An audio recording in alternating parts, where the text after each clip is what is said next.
Hi everyone. Before we get into today's topic, I want to show you something first. You always take my toys. No, it's mine. You never share. Girls, please calm down. Let's talk. But she started it. All right, enough. We'll sort it out. Okay, did you watch that? Two little girls completely ignoring their parent, arguing with each other, nobody listening to anyone. And the parent in that moment is doing everything, asking, repeating, raising their voice, and absolutely nothing is landing. Now, here's what I want you to notice. That parent is not a bad parent. That parent is exhausted, doing their best, trying every tool they have. And yet somehow, the more they try to get those kids to listen, the louder and messier everything gets. If you recognized yourself, or your mornings, or your evenings, or honestly just your entire week in that clip, this video is for you. Because today, we're going to discover the one parenting mistake that makes kids stop listening, why it works against you even when it comes from love, and exactly what to do instead. Hit that like button if you're already nodding along, and subscribe if you're new here. I make videos like this every week for parents who are trying to do better, not just parent harder. The first reason your children have stopped listening is one of the most counterintuitive truths in all of child psychology, and it's this: the more often you speak, the less weight your words carry.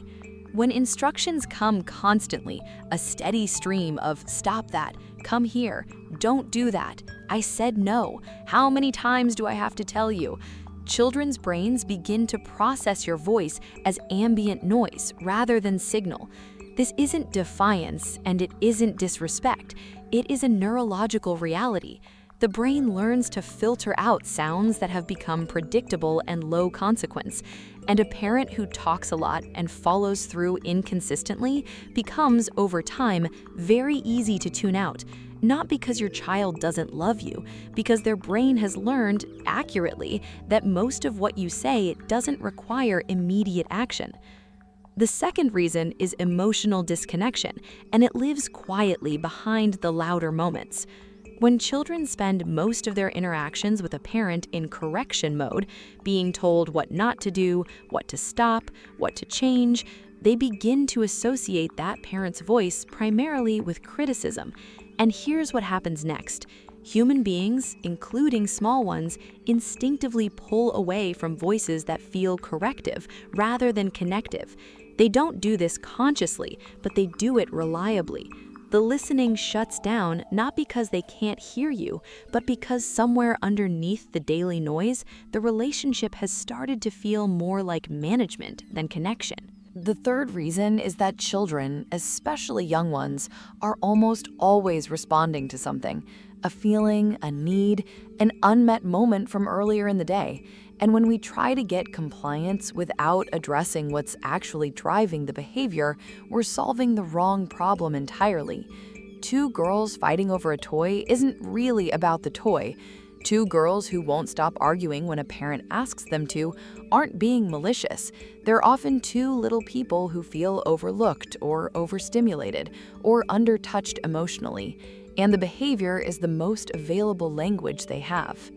Here's the moment that might make you pause, because this is the pattern almost every loving parent falls into, and it makes complete sense why. The mistake is this: responding to not listening with more talking, more explaining, more reasoning, more reminding, more warnings, more countdowns, more "if you don't listen right now, then," followed eventually by a consequence that doesn't arrive, or that arrives so much later the child has no idea what it's connected to. Go back to that video clip. Watch what happens in the room. The parent says something, the kids don't respond.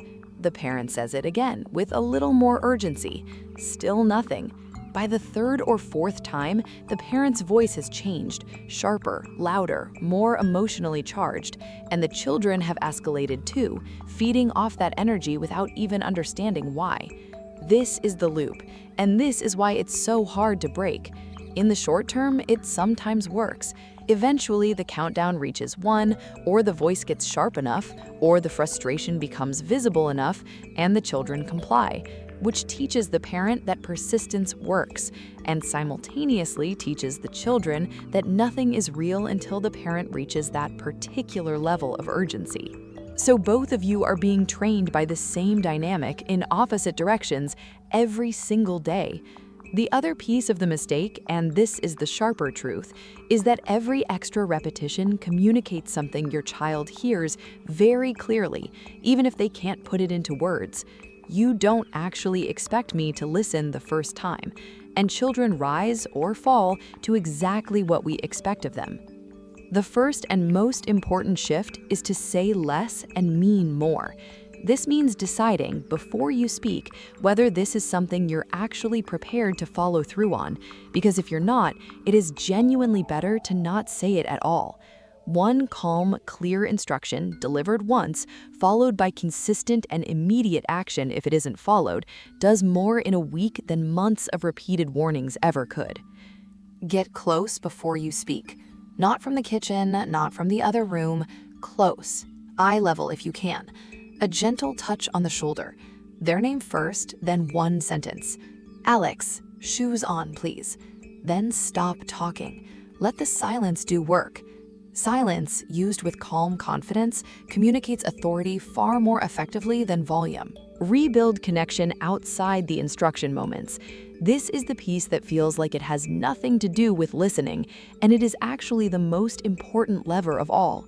10 minutes a day of fully present, child-led play or conversation where you are following their lead and not correcting anything rebalances the relationship in ways that show up almost immediately in how they respond to you during the harder moments. A child who feels genuinely connected to you wants to cooperate with you. That desire is already there. You are simply clearing the path back to it. Give choices within your boundaries. Instead of stop fighting and come to dinner, try, do you want to wash your hands first or put your cups on the table first? Both options move toward the same outcome, but your child experiences a moment of genuine agency, which is often what the resistance was really about. You didn't lose the boundary, you kept it and gave them something real within it. And finally, when both children are escalated at the same time, as in that clip, separate before solving. Trying to mediate two emotionally flooded children simultaneously almost never works. A calm, warm separation, I'm going to give you both a minute to cool down and then we'll figure this out together, followed by individual, brief reconnection before addressing the conflict, almost always does. What to do when it goes wrong? Because it will. Even with all of this, there will be evenings that look exactly like that video clip, or worse. If you've tried getting close, speaking once, and following through, and your child is still completely unreachable, stop expecting compliance and start looking for overwhelm. A child who cannot hear you is almost always a child who is flooded. In that state, the most effective thing you can do is lower your own nervous system, speak softer, not louder, and get curious rather than insistent. You're having a really hard time right now. I see that. I'm right here. It will feel like surrender. It is actually strategy. If both children are escalated at the same time, as in that clip, separate before solving. Trying to mediate two emotionally flooded children simultaneously almost never works. A calm, warm separation, I'm going to give you both a minute to cool down and then we'll figure this out together, followed by individual, brief reconnection before addressing the conflict, almost always does. Here's what I want you to remember from today. Your child stopping listening is not a judgment on you as a parent. It is a signal that the current pattern has run out of road and something small needs to shift. Not a dramatic overhaul, not a new system or new consequence chart, just a quieter voice, a closer body, a little more connection seeded into the ordinary moments. Go back to that video clip one more time if you need to, not to feel bad about it, but to see it clearly. That parent loves those children completely. Those children love that parent completely. And they are all stuck in a loop that nobody chose and nobody wants. You are not stuck. You know something now that you didn't know 10 minutes ago, and that changes tomorrow morning, even if only by a little. If this video helped you see something differently, please hit like and share it with another parent who needs this today. Subscribe if you haven't already. I'm here every week with real conversations about real parenting moments. Not perfect parenting, real parenting. You're doing better than you think. Keep going.